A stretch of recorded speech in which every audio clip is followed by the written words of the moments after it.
Bonjour et bienvenue dans votre 93e consultation des plaies et cicatrisation partagée. Aujourd'hui, je voudrais partager avec vous la notion du cercle vicieux de l'escar. L'escar est une lésion de pression d'origine ischémique qui est due à la compression des tissus sur un plan dur ou une saisie osseuse. Le facteur déclenchant de l'escar est la compression et l'origine est l'ischémie. Or, lorsqu'on parle d'ischémie, on a l'impression que cette compression va comprimer une artère, réduire son calibre et faire en sorte qu'en aval de cette artère, une irrigation va diminuer, on va avoir une ischémie et donc la mort cellulaire à l'origine de l'escar.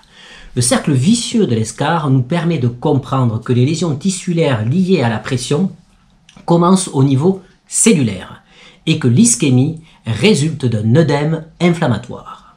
Je vous souhaite un bon visionnage de votre 93e CPECP.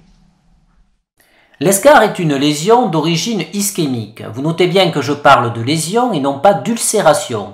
Tout simplement parce que dans la classification internationale, les stades 0 et 1 des escars ne comportent pas de lésion ulcéreuse.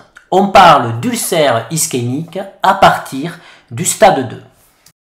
Le cercle vicieux de l'escar a été décrit dans l'article dont je vous donne la référence ci-dessous. C'est après la lecture de cet article que j'ai décidé de partager avec vous ces données scientifiques qui me paraissent essentielles pour comprendre l'origine des escars que l'on retrouve chez nos patients. L'élément déclenchant du cercle vicieux de l'escar est la compression des tissus sur un plan dur ou une saillie osseuse.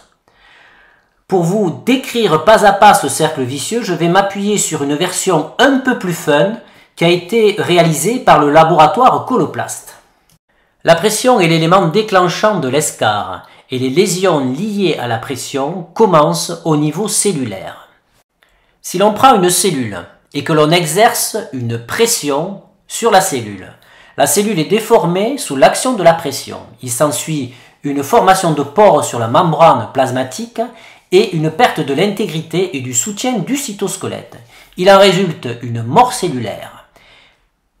Les lésions cellulaires cumulées génèrent une rupture de l'homéostasie tissulaire, commence alors le cercle vicieux de l'escar. Nous avons vu que la déformation cellulaire suite à l'hyperpression engendre des dommages cellulaires responsables de la mort cellulaire. Il s'ensuit des lésions inflammatoires avec un œdème qui crée une hyperpression au niveau interstitiel. C'est le phénomène inflammatoire avec cette hyperpression au niveau interstitiel qui est responsable de la compression vasculaire au niveau tissulaire, et cette compression vasculaire est à l'origine de la mort tissulaire et donc à l'origine de l'escar. Mais si la pression est l'élément déclenchant de l'ensemble des escars, l'ischémie peut être le point de départ du cercle vicieux de l'escar chez les patients atteints d'une artériopathie oblitérante des membres inférieurs.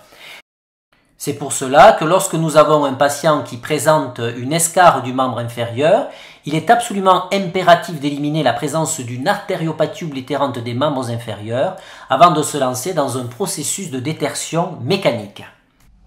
C'était votre 93e CPECP. Je vous remercie de votre fidélité et vous dis à très bientôt pour de nouvelles aventures en plaies et cicatrisation.